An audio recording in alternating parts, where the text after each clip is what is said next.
Sí, pero de pronto hay que aclarar que cuando se dice política no estamos hablando de solicitación de votos o cosas por el estilo. Cuando se escribe en estos trabajos a los que usted alude, política hace a la teoría de la ciudad, ¿sí? Si usted prefiere algo más breve, más concreto, alude al contexto. Es decir, que la línea general que intenta organizar toda esta serie de trabajos es eso que se llama un vaivén, una dialéctica entre textos y contextos y a la inversa, ¿sí? En tanto, entendemos que la producción literaria, como otras producciones, no pueden ser recortadas en relación a su marco general, teniendo en cuenta que si ese corte se hace, de hecho es una mutilación, ¿no? Y la mutilación de contexto, como todo tipo de corte o desgajamiento del complejo que rodea la producción literaria, presupone fundamentalmente eso, una versión tergiversada, mutilada de lo que nosotros entendemos por producción cultural, producción literaria. Dicho de otra manera, que este vaivén, esta dialéctica que se plantea entre literatura y contexto, enriquece permanentemente en la medida en que plantea ineludiblemente una serie de interrogantes que no se pueden desconocer, como es el campo de la recepción, la presencia del lector. Por sentido contrario, la elusión de esas dimensiones, tengo la convicción de que empobrece la posibilidad de una lectura rigurosa y que incluso más en los momentos de producción, es decir, cuando el escritor está sola, si cabe, ¿sí? Está rodeado por una serie de figuras, ¿sí? Si usted quiere, de fantasmas, de recuerdos, de interrogantes, de malestares, de contradicciones, que están condicionando permanentemente, entre otras cosas, el lenguaje de lo que se está haciendo, es decir, el material prioritario de una producción literaria. El espacio en que actualmente la literatura y la cultura en general actúan ha sido restringido de manera vertiginosa en los últimos tiempos. Esto es un lugar común, quiero decirle.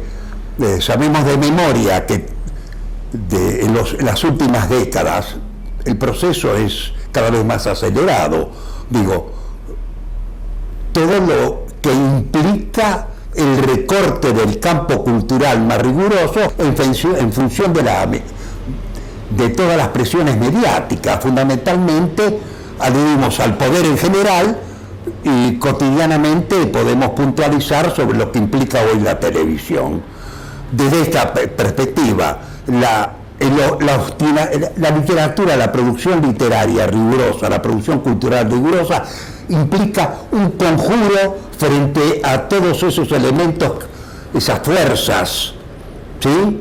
Crecientes, incluso mediatamente globalizadas desde ya, que han hecho algo que cotidianamente percibimos, que es el recorte de los espacios de producción lúcida, obstinada, en materia fundamentalmente crítica. Y ahí entra prácticamente la crítica como tal, específicamente crítica, o la creación, o la narrativa, o el teatro, o la poesía, ¿sí?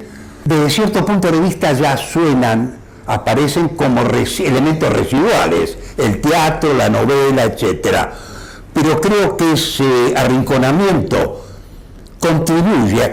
está contribuyendo a que estas inflexiones de producción cultural se exacerben, se dramaticen y se conviertan de hecho en algo que podríamos llamar un exorcismo frente a una cultura del espectáculo generalmente idiotizante o degradante o achatante, si usted prefiere, de los públicos diversos, de los numerosos o cada vez más restringidos lectores y así siguiendo. Lo que quiero ser muy claro, ¿sí? Pues realmente al intentar ser tan claro, se incurren cosas obvias que las conocemos todas, pero que se eluden, se ningunean o se postergan. Entonces creo que tenemos que enfatizar, con todos los riesgos que implica el énfasis, que a veces suena a melodramatismo, estos aspectos que estamos señalando. Es decir, la crítica que sea ejemplarmente obstinada y lúcida, las producciones culturales sucesivas o complementarias que también se connoten, se adjetiven, se caractericen por ese ademán. Esto provoca ineludiblemente una serie de conflictos limitados desde ya, ¿sí? A los que podemos asistir de manera cotidiana, desde el problema que ha suscitado, de estos ya son 3 años, el otorgamiento de un premio literario a Ricardo Piglia, una persona considerable desde todo punto de vista, pero que fue absorbida por todo lo que implica en el campo editorial el impacto de lo mercantilizado. Es decir, que hoy ya no se puede creer más, ha perdido toda legitimidad, los concursos literarios y todos los concursos de ese tipo. Esto es lamentable, lo sabemos todos, hay que denunciarlo y a partir de esas denuncias tratar de superarlo, quizás no de manera frontal, dada la debilidad del campo cultural, pero buscando todos los atajos posibles para enfrentar a esas deformaciones sucesivas. ¿Vamos bien? Intelectuales críticos. Y a nivel internacional, en mi criterio, y esto abre polémica, un modelo de intelectual crítico fue Sartre, ¿sí? Un modelo de intelectual crítico en los Estados Unidos fue Arthur Miller. En nuestro país, un modelo de intelectual crítico con todas las contradicciones, digo, en Sartre, en Miller y en el que iba a aludir en nuestro campo, en el campo argentino, Ezequiel Martínez Estrada, con contradicciones desde ya, es decir, que no son figuras frontales, sino movidas en la medida en que entran de manera decisiva, decidida, en ese campo de vaivenes, de dialécticas entre un espacio y el otro, entre la literatura y lo político, caracterizados por contradicciones muy exasperadas en algunos casos, pero que haciendo un balance, como es lo que corresponde frente a cualquier análisis sistemático que se intente hacer, lo que se puede rescatar es precisamente ese gesto permanente de cuestionamiento de qué, de los factores de poder fundamentalmente, de los factores de poder que en general, salvo excepciones, son deformantes, degradantes y toda la serie de efectos que se le pueda señalar. El enfrentamiento al poder, es decir, frente al poder, una práctica muy rigurosa, muy lúcida, muy controvertida, muy peligrosa incluso, ¿sí?, de la heterodoxia. En eso consiste un intelectual crítico, y podríamos ir hasta, así como citamos a Sartre, a Martínez Estrada, a Miller o quien usted quiera, podríamos llegar a modelos clásicos como pueden ser, con perdón, desde Erasmo en el siglo XVI hasta Voltaire en el siglo XVIII y así siguiendo. Sí, es que hay toda una genealogía que podemos y debemos rescatar, poniendo a foco en la Argentina lo que tenemos más cerca y que podemos conocer mejor, así como podemos conocer mejor y que de hecho conocemos a la ciudad de Buenos Aires mejor que a la ciudad de Praga o de Bratislava, podemos conocer mejor, conocemos con mayor precisión el caso de Martínez Estrada, incluso el caso de Sarmiento, ¿sí? Definido pero caracterizado por multitud de contradicciones, desde ya. Sí, no eran caños sin costura. Incluso, digo porque he estado trabajando últimamente sobre esto con algunos compañeros, con algunas compañeras, ¿sí? Por ejemplo, Gabriela García Cedro, entre otros, sobre los años 20, los movimientos, las tensiones, la tendencia de Florida y Boedo. Permanentemente nos encontramos con que el rasgo fundamental del intelectual, del escritor crítico, es el enfrentamiento al poder y a todo lo que implica el poder con su serie de pseudopodios, de flecos, etcétera, que van interviniendo, incidiendo y desde ya que deformando lo específicamente cultural y literario. En el orden de las contradicciones tenemos que señalar, y no podemos dejar de hacerlo, el parentesco, el cordón umbilical, incluso, si usted prefiere, entre Martínez Estrada y Lugones, ¿sí? Quiero decir, Lugones tuvo una actitud sumamente benévola, incluso podría ser paternalista, respecto de Martínez Estrada, y Martínez Estrada, recuerdo en este momento Lugones, un perfil sin retoque, creo que se llamaba, adoptó un ademán filial, por así decir, con ciertos silencios, con ciertas pausas que eran reticencias respecto de Lugones. Lugones es ejemplar, quiero decir, siendo una figura que contaba, digo, en su trayectoria tan zigzagueante, con enormes medios, era un gran retórico. Creo que, digo creo no, yo ya tengo la convicción, sobre todo que yo he visto correspondencia, por ejemplo, con el general Roca, ¿sí? En el archivo nacional que está aquí a la vuelta. Creo que fue seducido y cooptado, y esto no es ningún misterio, por el poder.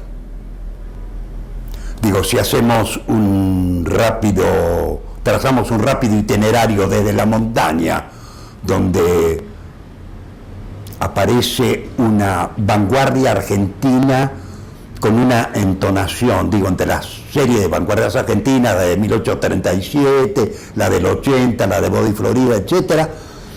La montaña de Lugones, de aquí tenemos que incorporarlo a ingenieros, es la publicación juvenil más agresiva, más irónica, más despiadada que yo conozco en la literatura argentina. Es decir, allí Lugones e ingenieros se meten con todo el mundo, tenían 20 años, poco más o menos los dos, y creo que trabajando la agresión, la ironía, el sarcasmo, la tomadura de pelo, y eso que se llama talento, digamos provisoriamente, es la revista literaria de vanguardia más significativa en ese sentido.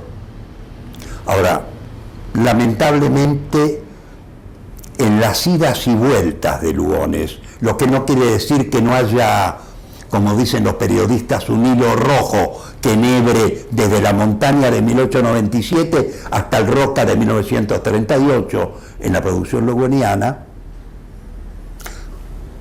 comunes denominadores, sin duda, obsesiones, ¿de acuerdo? Pero la tentación del poder permanentemente lo acecha, de convertirse en una especie de líder imaginario.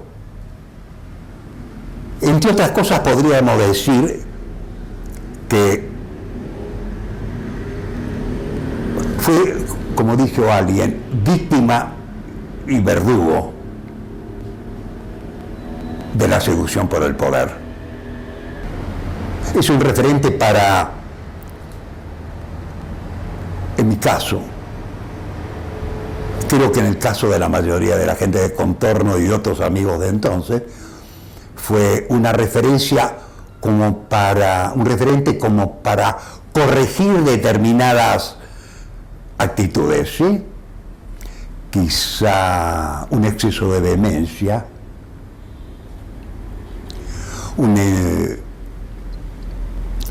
una cosa como de demasía en las adhesiones sucesivas que lo fascinaban. Digo, desde el anarquismo de los años 900 hasta la cosa fascista de los años 20 y 30. En el caso de Martínez Estrada yo creo que también.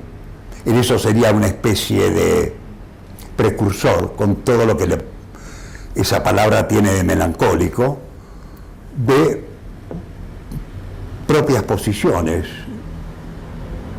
Lo más rescatable de Martínez Estrada, de mi criterio, son aquellas cosas que están como templadas en relación a el cuestionamiento y la distancia que toma respecto de Lugones. Lo más rescatable, el pasado utilizable mayor de la producción de Martínez Estrada, en mi criterio, Muerte y Transfiguración de Martín Fierro, más que Radiografía de la Pampa, inmediatamente son resultado de ese, también la palabra se reitera, del exorcismo sobre el fondo de seducción que le provocaba Lugones. Ajá, está bien, Monteagudo. Ineludiblemente su apellido está cargado de elementos a los que usted está aludiendo, ¿eh? Probablemente una de las figuras de intelectuales vinculados a la generación jacobina, Moreno, Castelli, etcétera, sea precisamente ese personaje tan contradictorio con el cual usted comparte el apellido. Es casi un compromiso para usted, si me permite, ¿sí? Monteagudo. Creo que en Monteagudo, como en el caso de Lugones, un intelectual jacobino, un intelectual, entendámonos, jacobino que estando en Lima se desplaza hacia otras modulaciones, incluso casi monárquicas, ¿sí? Cómo juega el autoritarismo, la napa, ¿sí? Como en la mica, vio que se va levantando, o en la cebolla, se van levantando napas sucesivas, ¿sí? En el caso de Monteagudo podemos advertir esto, ¿no? Y voy a lo que usted me pregunta, la tragicidad, quiero decir, el drama como resultado de las tensiones, en la mayoría de los casos, sin resolver, pero que lo acosan cotidianamente.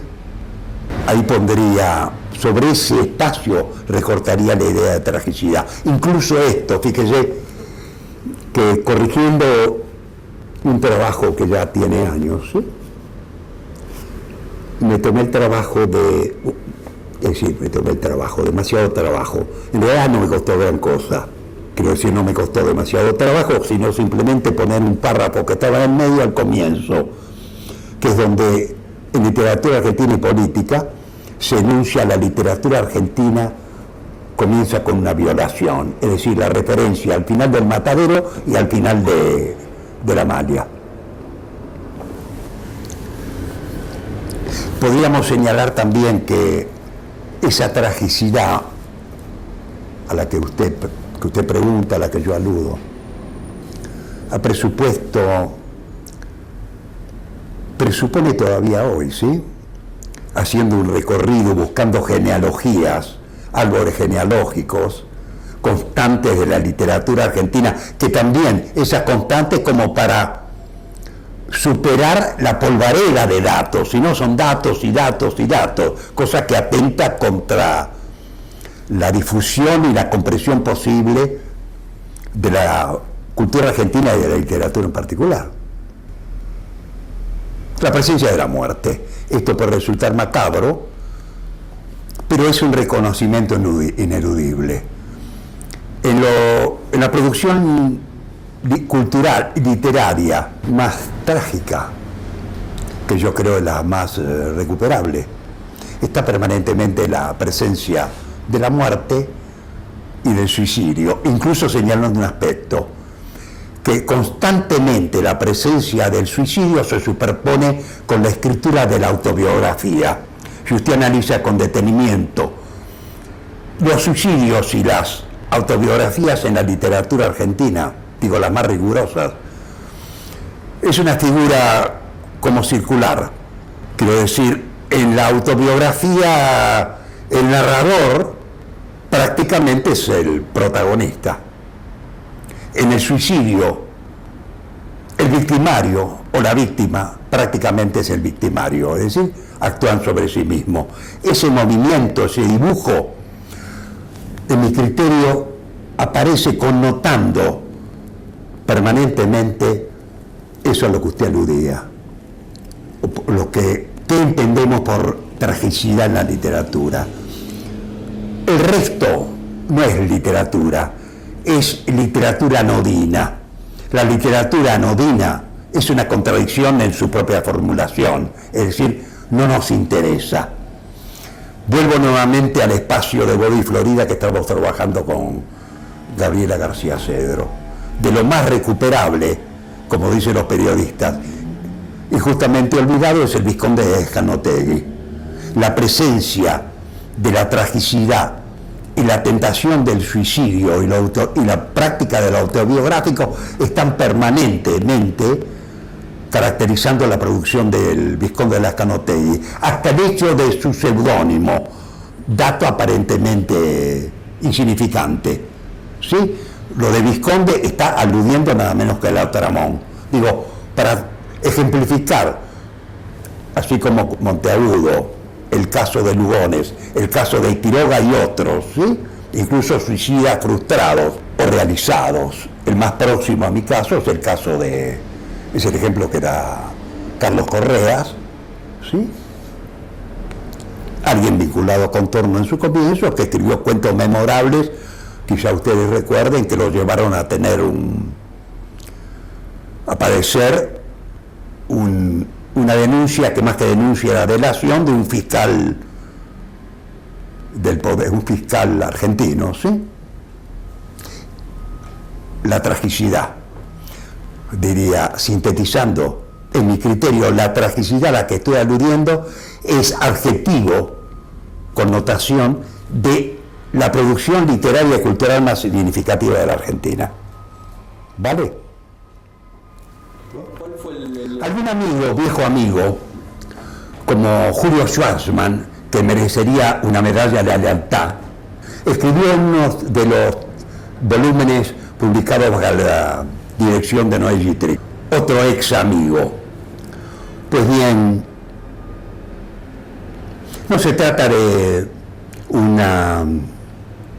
la supresión de esa palabra por una razón muy simple. Me parecía que era redundante. Lo de realidad, realismo, tiene también una zona muy fangosa en que rodea lo de realidad, realismo, etcétera. Zona fangosa, ¿sí? En la que generalmente se hunden estos conceptos e ineludiblemente, diría quienes entienden mal, el intento de interpretar realidad y realismo. Pero fundamentalmente, le repito, no por ninguna estrategia, en realidad estratagema, no estrategia, estratagema, especialmente sofisticada. Creo que era prescindible. Al condensar lo de realidad, pone en evidencia su característica de ripio, es decir, se caía sola. Se sacudía así y esa palabra, ripio, ripiosa, prescindible, redundante, se venía abajo, ¿sí? Se podía prescindir de eso. De ahí que literatura argentina y política. Por cierto que ese título no aparece como Argentina, pero en realidad es uno de los mejores trabajos, de mi criterio, como todos los planteos que estamos haciendo, de polémica, de uno de los Laferrer del año 80, creo que es Roberto, me parece. Marcela Croce nos pondría a foco si es Roberto o cuál de los Laferrer de los años 20. Lo que pasa es que no simplemente se focaliza en la literatura argentina, sino que este trabajo de Laferrer, titulado Literatura y Política, incluye algo que en los años 20 a ese sector de pensamiento crítico en la Argentina lo preocupaba mucho, que era la figura de Morras, como anteriormente la figura de Barrés. Es decir, todo lo que se llama el nacionalismo clásico, el nacionalismo de señoritos, nacionalismo de hijos de la generación del 80, como los Laferrer y otros, que en ese momento se enfrentaban también al canon argentino, lo que implicaba algo que se sigue reproduciendo, la heterodoxia en Argentina, para no abundar, y desde el campo cultural y literario, para circunscribir lo que estamos hablando, entre otras cosas provoca un género muy especial que se llama el ninguneo. Y ya, fíjese, usted alude a lo de la Argentina, que antes era la literatura argentina. Cuando yo estuve en la facultad, en la calle Viamonte, la literatura argentina era considerada una especie de práctica de centro folclórico. Lo único que faltaba ahí es que se bailaran zambas, cielitos y otras amenidades, ¿sí? Pero Tulio Alperín dice, tiene una respuesta que me parece cabal en lo que hace a la historia argentina. Hace 30 años atrás, la historia argentina, y hablo del campo universitario, en particular de la Facultad de Filosofía y Letras, era también desdeñada. De eso se ocupaba Ravignani. Pero señala con mucha razón Tulio Alperín que en este momento hay una producción de primera categoría, de primer nivel, de Chiaramonte a Suriano y a las personas que ustedes quieren, sobre la historia argentina. Es decir, estoy postulando un paralelo, ¿sí? La crítica respecto de la historia argentina, la crítica respecto de la literatura argentina. Por razones que podría decir previsibles de tarea y de preocupación y de prioridades, tengo el convencimiento que, aludía a eso, lo dije, lo subrayé, que la producción crítica en la historiografía argentina, sobre la Argentina en particular, es de lo más representativo. Ocurre algo análogo en la crítica en relación a la literatura argentina. Creo que corresponde también subrayar, destacar que, y esto puede parecer un movimiento demagógico, lo asumo, suelo ser demagógico con las mujeres. La presencia más significativa son mujeres que trabajan, ¿sí? Visible en la serie de mujeres que están trabajando en crítica respecto de la historia argentina, y muy notoriamente en el campo de la literatura argentina. ¿Vamos bien?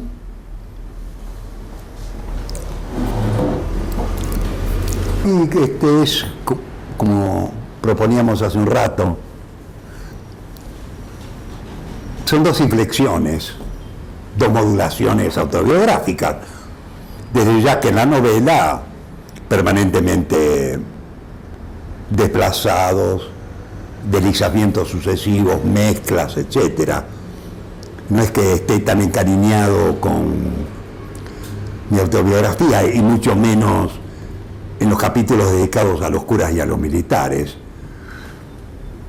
Se podría sugerir, me parece, que hay allí, está como vibrando el aprendizaje de la revuelta, de la rebelión, frente a dos instituciones beatamente, canónicamente caracterizadas por sus vinculaciones con el poder, tanto sean los curas como los militares. ¿Sí? Digo,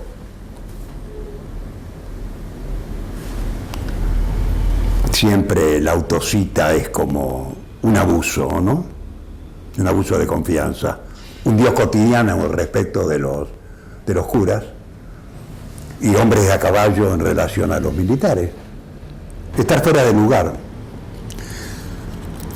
Es una conclusión, un resultado casi inevitable de todo de lo que estamos hablando, de la práctica crítica rigurosa.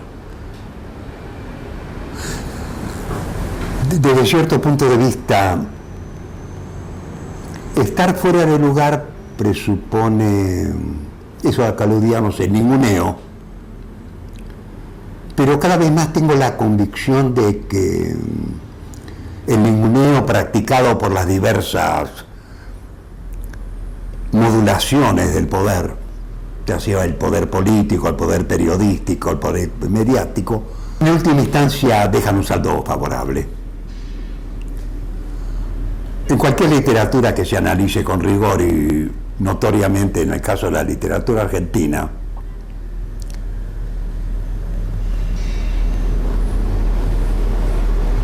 los escritores más considerables siempre estuvieron fuera del lugar. Leía un artículo excelente de alguien que fue director de la Biblioteca Nacional, que no es Borges, sobre Sarmiento. Hoy está lógicamente canonizado, tan canonizado que se permite calumniarlo, que es el caso de Sarmiento. En esa época, el que estaba fuera del lugar, deliciosamente se lo designaba como loquito. Esa designación, y ya sin el diminutivo, en nuestro país ha caracterizado a personas que están fuera del lugar, pero que en el revés de trama de ese estar fuera del lugar, brota, aparece de manera, digo, a veces melodramática, ineludible, un poco destentoria, diría.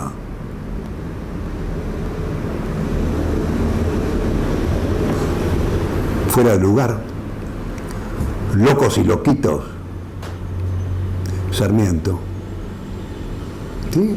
Que era considerado un bufón por los adversarios en su época, ¿sí?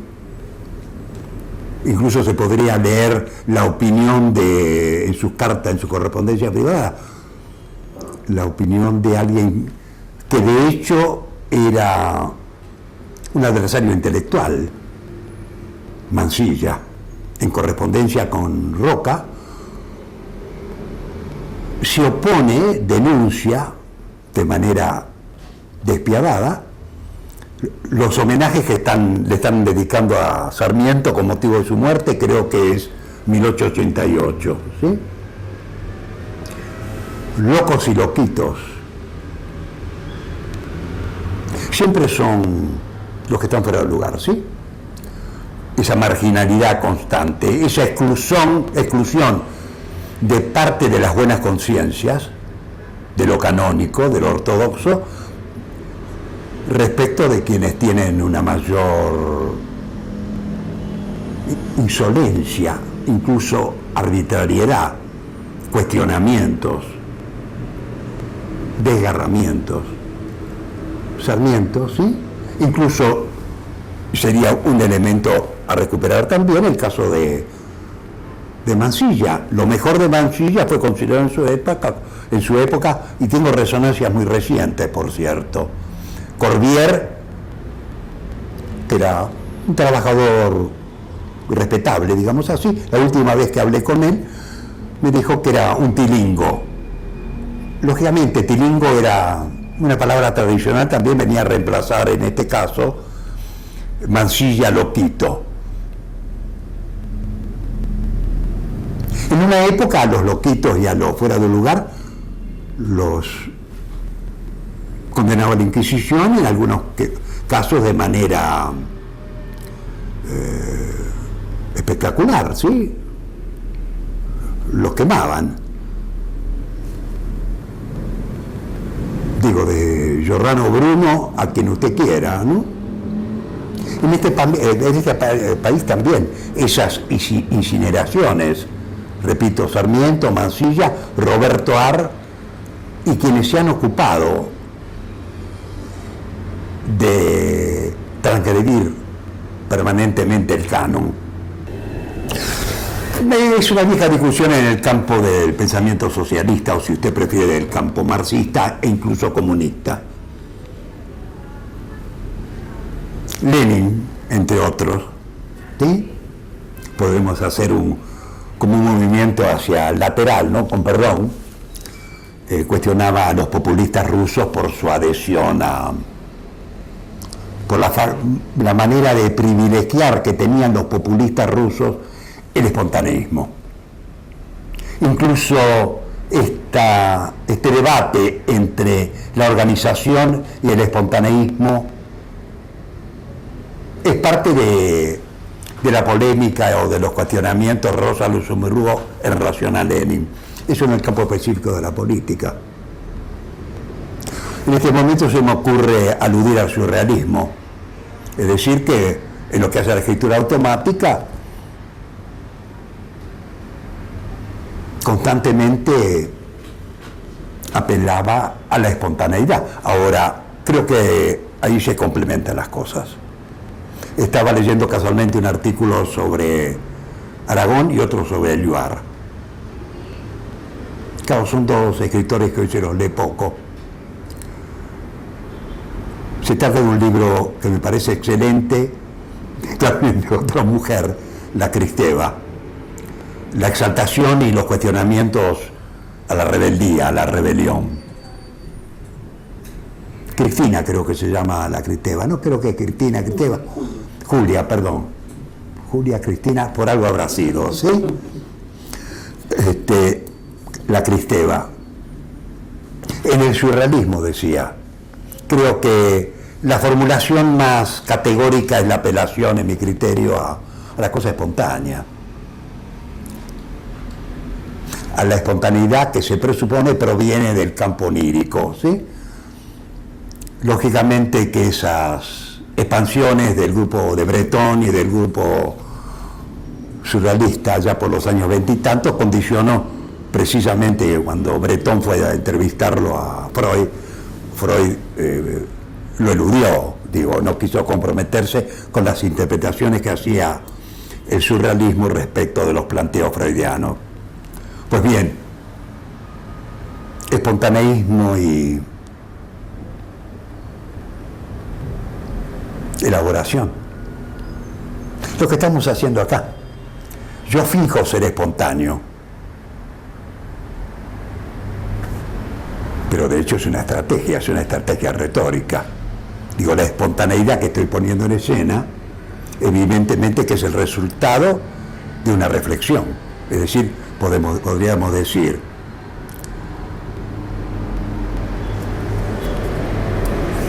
eso, ¿no? Apelar a qué es el estilo. Alguien dijo, tradicionalmente se decía, el estilo es el hombre. Alguien disconforme propuso que eso fuera completado. El estilo es el hombre al que uno se dirige, a la persona a la que uno se dirige. Mi estilo es una forma de seducción, un intento de seducción, tanto de ustedes que me están haciendo preguntas, como los posibles lectores o público de esto que estamos trabajando ahora. Es decir, que ahí recupero nuevamente esa palabra tan arriscada, como decía Juan Carlos Viano, la dialéctica, espontaneísmo y reflexión. ¿Sí? ¿Vale? Para compensar lo que decíamos de estas desdichas que presiento, si tengo el convencimiento, Piglia debe estar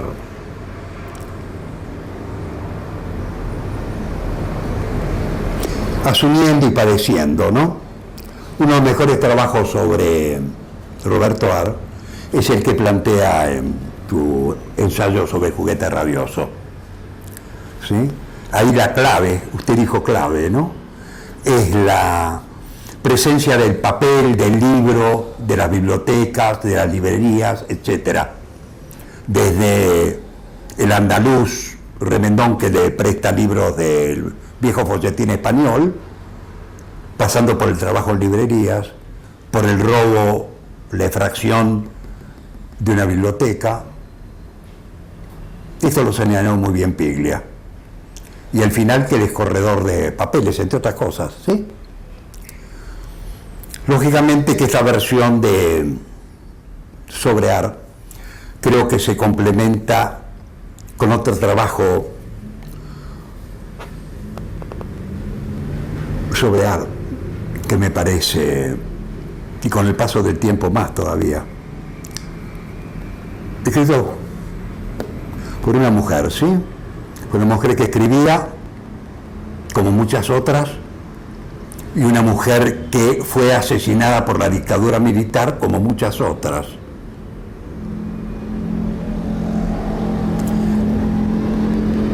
Diana Guerrero, que tiene un trabajo excelente sobre Roberto Ar, que se llama Roberto Ar, del habitante solitario.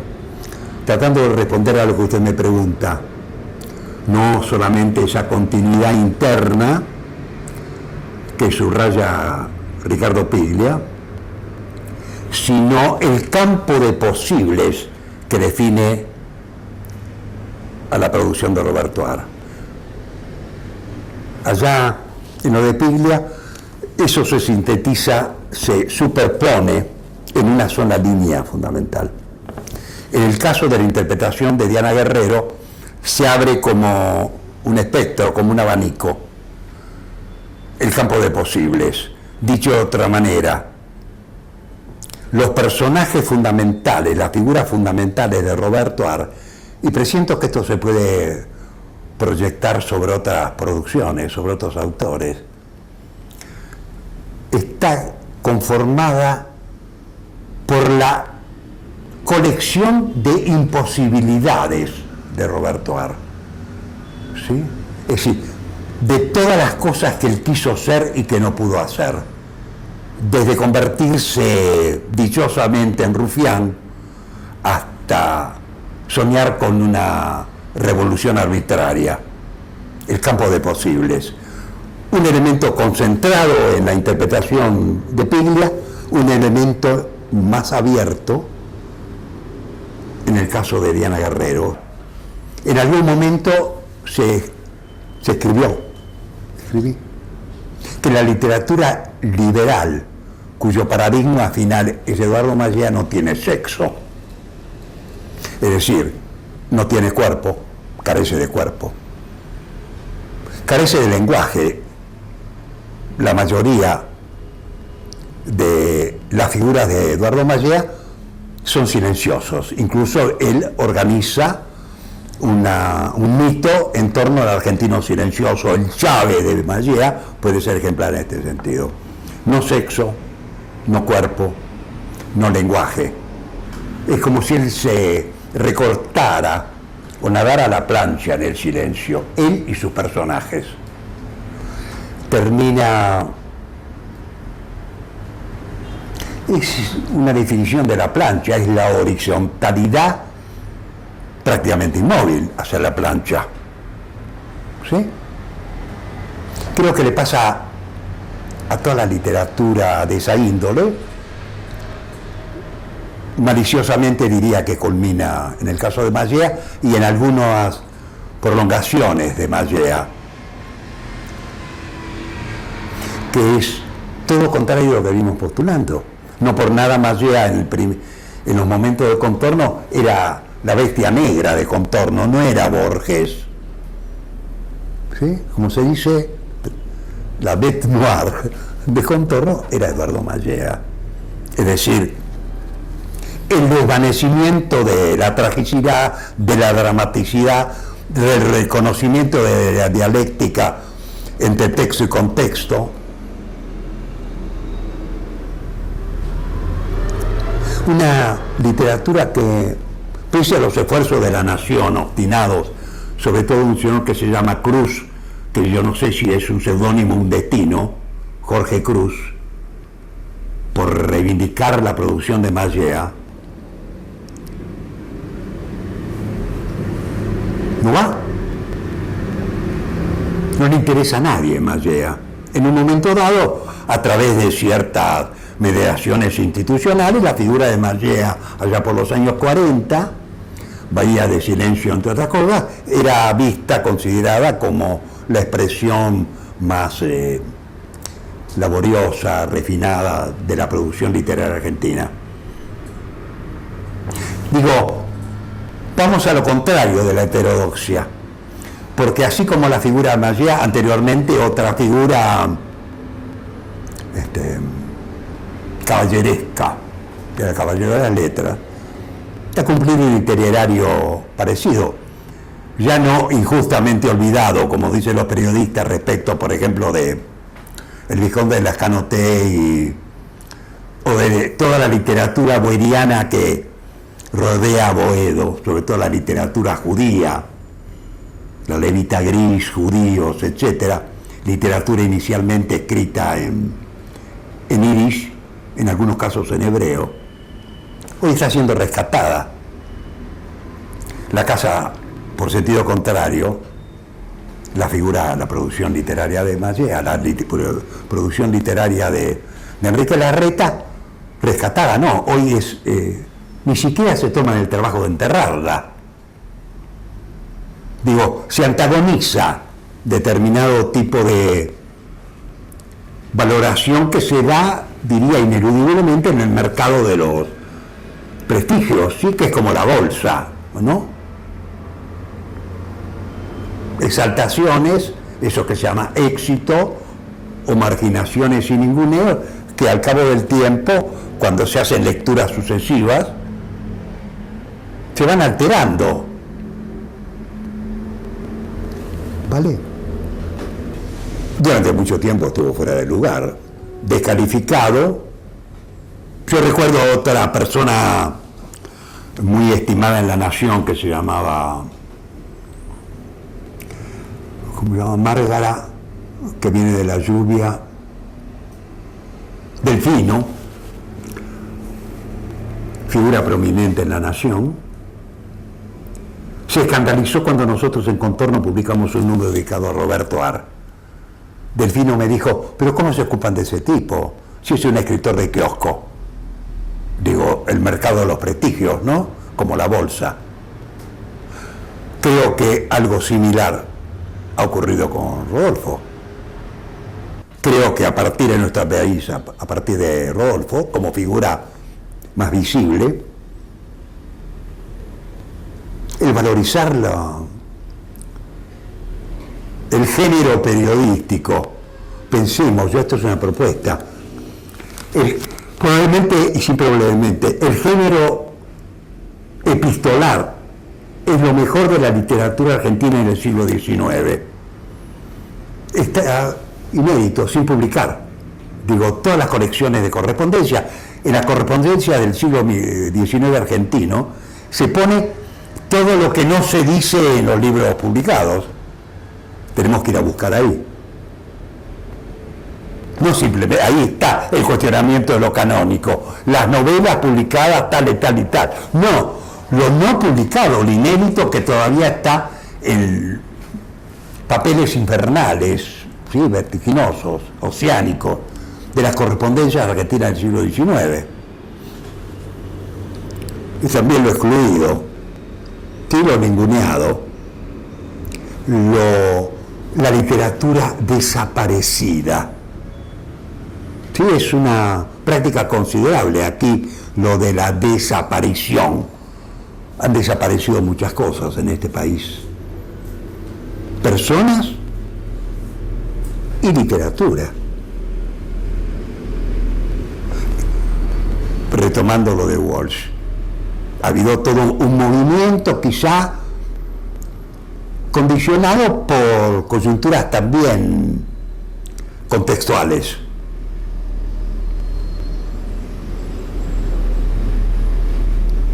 Pero en otro lugar se planteó eso, creo que, sí tengo la convicción, no es que crea, no es una afirmación fideísta, ¿sí? Creo en Dios Padre Todopoderoso, y en el Espíritu Santo y otras palomas por el estilo.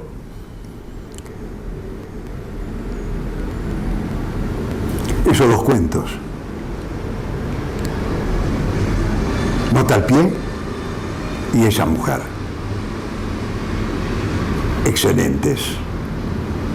Al decir excelente quiero decir que pueden aparecer, tendrían que aparecer en cualquier antología internacional, no restringido a la aldea, a unos límites casi provincianos. No. Nota al pie y esa mujer. Digo, porque irlandeses detrás de un gato tienen una marca muy visible de origen georgiano, en mi criterio. Lo que no lo descalifica, ¿sí? Digo, porque incidencias en Joyce provenientes de Ibsen, sobre todo en el teatro, ni hablar, ¿sí? Todos somos hijos de alguien, ¿sí? Quiero decir, no somos nacidos así por generación espontánea. El problema es cómo en este caso Walsh va elaborando esas sucesivas incidencias, influencias, impactos. Su desplazamiento desde la novela clásica policial británica, donde siempre hay un enigma que puede ser la cocinera, el mayordomo o alguien que se pasea por los jardines. Es decir, la novela policial restringida a un espacio cerrado. El impacto de la historia y el reconocimiento subsiguiente de que el responsable, el criminal, no es simplemente alguien que está puesto entre paréntesis de una vivienda, sino que el responsable, el criminal de lo que pasa, es toda la sociedad. Un ejemplo que viene de otro lado, que a mí me pareció siempre como iluminador, esto me remite a ciertas instancias armenias, lo de iluminador. Chinatown, esa película. Es decir, el protagonista, un detective particular, cree que hay un responsable, un culpable. Es la literatura negra norteamericana de la que se hace cargo, como de otras cosas rescatables de esa cultura abyecta cada vez más desdichada, que es la literatura norteamericana en circulación. Walsh toma la novela negra norteamericana, donde el culpable no es una sola persona, el mayordomo o una viuda sentada con puntillas, sino toda la sociedad. Digo, esas propuestas, si usted me permite, fíjese que hacen al intento de establecer una serie de coordenadas. Como conjuro, creo que lo hablábamos, de esas polvaredas de datos, ¿no? Yo me acuerdo de la escuela secundaria, se veían las guerras civiles argentinas, y uno nunca terminaba de saber por qué Arequito, Caguazú o la batalla que fuera. ¿Qué estaba pasando ahí? Es decir, ¿cuáles eran las coordenadas que funcionaban? Me acuerdo hablando alguna vez con Claudio Sánchez Arronós, porque él había propuesto, lo llevaba a cabo, las guerras de taifas en Andalucía en la Edad Media musulmana, en España. Yo le dije, tal cual usted lo plantea, me parece que nos lleva a algo similar al intento de comprender las guerras civiles en Argentina. Son un barullo. Lo que tenemos que ver es de trazar algunas coordenadas, es decir, ver textos, contextos, dialécticas sucesivas, para comprender un fenómeno tan alterado, tan borroso, ¿no? Creo que a eso vamos llegando, se ha llegado incluso porque hay trabajos especialmente considerables sobre Walsh. Eso lo escribió en España, cuando estábamos afuera, entre los años 76 y 83. Que había un vacío, más que un vacío de poder, un vacío de clase, y que ese espacio, desde 1930, para no abundar, se había cubierto con la organización, reiteración, reaparición, poder del partido militar. Yo creo que, visto en perspectiva, que esa interpretación adolece de cierta entonación liberal, que es adjudicarle a los militarotes, típica jerga de origen liberal, a las botas, la responsabilidad. Yo creo que ahí también había una dialéctica decisiva entre el benemérito Videla y el ministro Martínez Dios. ¿Quiénes son más, cuál de ellos es el más responsable de lo que pasó en esa coyuntura, en los años del proceso? Ahí también tenemos que ver, practicar una dialéctica, ¿sí? Videla, Martínez Dios, Videla. No simplemente dejar aislado a Videla convirtiéndolo en la bestia negra, ¿sí? Eran los ejecutores.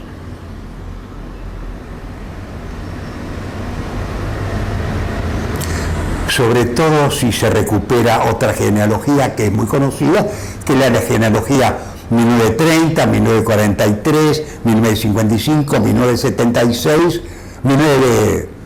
Onganía fue el 66, ¿no? 76. ¿Quiénes son los que convocan a los militares?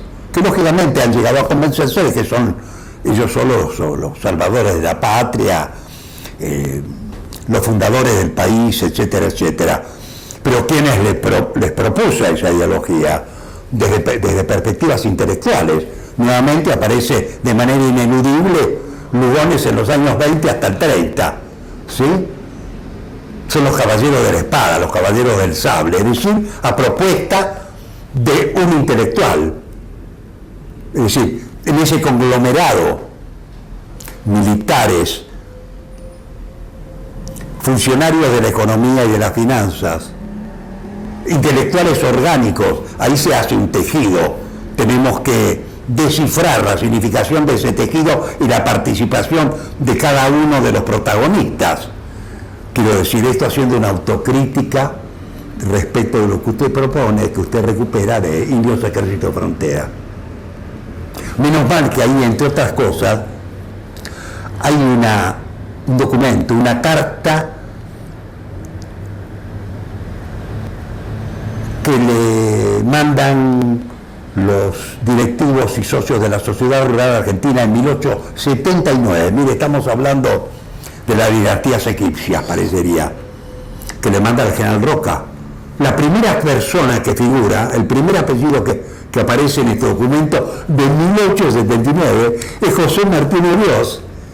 Es decir, genealogía desde Roca con las variantes, desde ya variantes coyunturales, circunstanciales, etcétera, hasta llegar al bueno de Videla. Pero también el itinerario de los intelectuales orgánicos de ese proceso, de los grupos de poder, de los lobbies, como se dice ahora, ¿sí?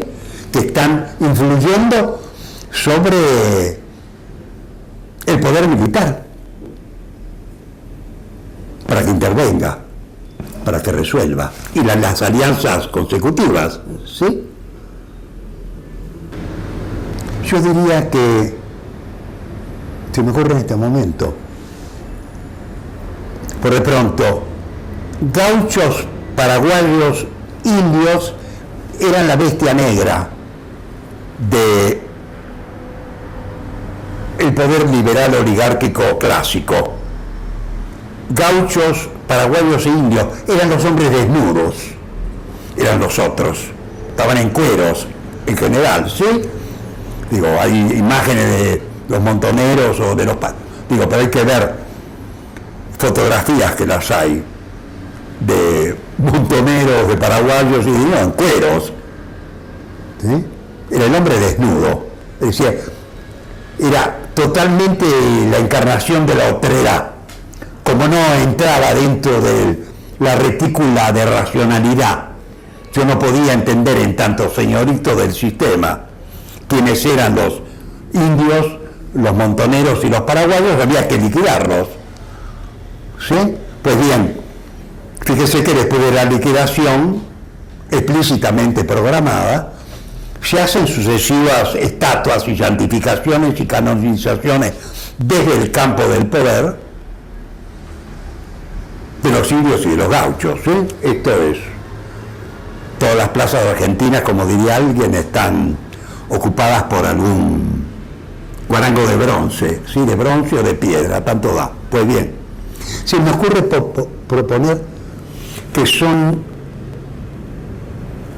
indios, paraguayos, gauchos, montoneros en particular, los temas más provocativos, quiero decir, más dramáticos de la literatura argentina. Hay algunos intentos, por ejemplo, una saga de Manuel Gálvez sobre la guerra del Paraguay,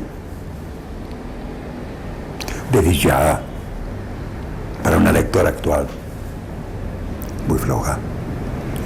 Pero quiero decir, estoy tratando de decir, indios, paraguayos y gauchos, las temáticas más provocativas, por lo mismo que son marginales. Están todos locos, los indios, los paraguayos y los gauchos. Para la mirada institucional están en el campo de la locura o en el campo de la enfermedad, cuando lo que actúa es fundamentalmente la mirada médica higienista, que lógicamente se desplaza luego sobre los inmigrantes. Los inmigrantes están todos locos. Digo, para la mirada institucional. Pues bien, esas cuatro figuras de excluidos sucesivos y en algunos casos santificados después de la muerte, creo que son los nudos más seductores, más densos, que han actuado directa o indirectamente en la producción literaria. Creo que había que recuperar, sobre todo en el caso indio, paraguayo y gaucho, todas las correspondencias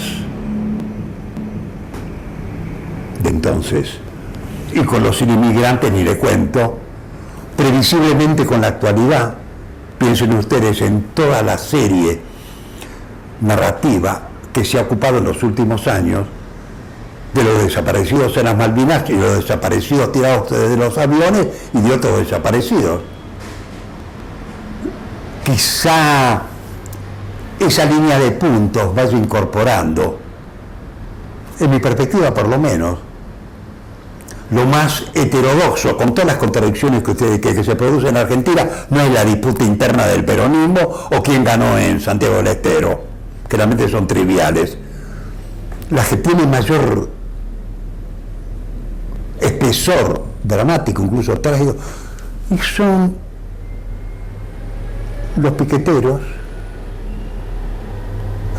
la gente que de noche o de día, y hablo de mi barrio acá en San Nicolás, Tucumán y Montevideo, que de noche aparecen casi fantasmalmente recogiendo desperdicios. Es una presencia inquietante. Fíjese usted, los marginados, los espacios inesperados que se le otorga incluso el periodismo, decía ciertas novelas, cuentos, etcétera. Un tópico que aparece permanentemente en La Nación, que es mi lectura de cabecera, travestis y putas. No sé si ustedes leyeron uno de los casos más heterodoxos provenientes de un fiscal o juez de la Nación, es la autorización para que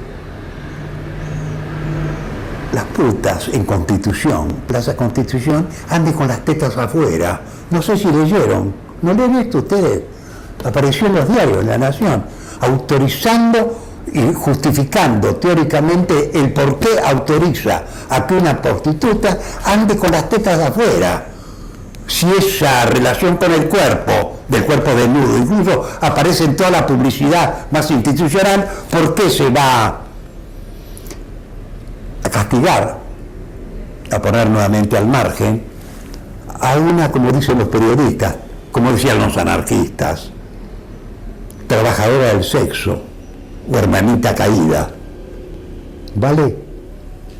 ¡Oh, viejo, cómo va esto! Y van a ser 2 horas de acá un ratito, ¿eh? Es una faena esta, no joder. Si a las 4 paramos, viejo, ¿eh? Y porque es mucho. Digo, sobre todo que... Pero vamos bien, compañeras, vamos bien, ¿sí? Bueno, no, retiro tu aprobación. Sí. Este discurso, como cualquier novela, no se complementa sino con el lector, o con el auditorio, ¿no? Sino libros puestos en la biblioteca, ¿sí? Me interesa, es como una prioridad, ¿no? Recuperar esos tres movimientos, pasado, presente y futuro. En este momento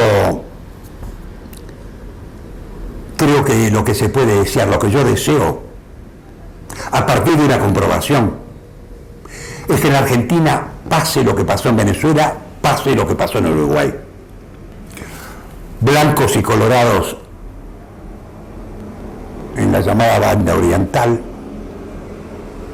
adecos y copellanos, socialdemocracia, socialcristianismo, en el caso venezolano. Creo que, es decir, tengo el convencimiento, además es a lo que apuesto hoy, la superación definitiva, a partir de que los hechos históricos están revelando Venezuela, Uruguay. El caso de Uruguay es patético. Imagínense que permanentemente tienen que señalar que lo de blancos y colorados viene nada menos que de 1830, es decir, que es una nomenclatura totalmente arcaica e inoperante. Ya. Pasemos a otra. Quiero decir, mi propuesta, mi expresión de deseos en Argentina es pasar a otra cosa en relación a lo que sigue llamándose de manera maltrecha peronismo, pese a estas aparentes júbilos recientes en el caso del radicalismo. Pasemos a otra. Creo que ahí se marca una circularidad y, como también dicen los periodistas con mucha frecuencia, no hay círculos virtuosos. Esa es mi apuesta. Pasar a otra, que se ha esbozado, como puede ser el caso del Frente Amplio en Uruguay, donde aparecerán previsiblemente todas las contradicciones del caso, pero serán contradicciones renovadas que movilicen. En cambio acá la circularidad y la repetición de lo de peronismo y radicalismo, en mi criterio, no hace nada más que estancar todo lo que podría ser movilizado. Es una expresión de deseo. Tengo la convicción de que hay la presencia de la historia, ¿no? De la política, de la movilidad histórica frente a lo que se presupone esencias inmutables, ¿sí? Se acabaron los gauchitos, se acabaron los gauchos, esto era un lugar común, y van viendo que se acababan, por las razones también más contradictorias, por muerte natural o por eliminaciones, y así siguiendo.